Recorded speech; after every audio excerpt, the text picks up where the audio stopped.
Cette attaque a provoqué l'évacuation du deuxième aéroport parisien et placé la sécurité sous le feu des projecteurs en plein milieu de la campagne présidentielle française.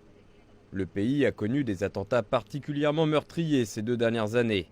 Attentats perpétrés au nom du groupe État islamique, et plusieurs d'entre eux à Paris. Le juge antiterroriste a ouvert une enquête. La police a identifié l'homme comme étant Zayed Ben Belkacem et précisé qu'il était déjà connu des services de police pour vol et trafic de stupéfiants. Je crois qu'il faut justifier aujourd'hui l'état d'urgence parce que la menace est particulièrement forte encore. Eh bien, dans le cadre de cet état d'urgence, toutes nos forces se sont mobilisées dans un laps de temps exceptionnellement court pour mettre en sécurité l'aérogare d'Orly et les usagers qui y étaient présents.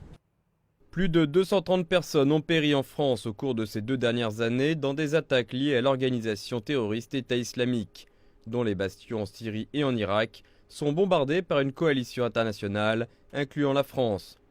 Parmi ces attentats figurent les attaques kamikazes et les fusillades de novembre 2015 à Paris, où 130 personnes ont été tuées et des dizaines d'autres blessées. Le terminal sud de l'aéroport d'Orly a rouvert pour les vols commerciaux samedi après-midi sous haute sécurité, après plusieurs heures de fermeture. Des patrouilles armées surveillent le deuxième aéroport le plus fréquenté de France, alors que les passagers attendaient des informations sur leur vol. Environ 3000 passagers avaient été évacués par les forces de sécurité qui ont procédé à des fouilles à la recherche de possibles explosifs.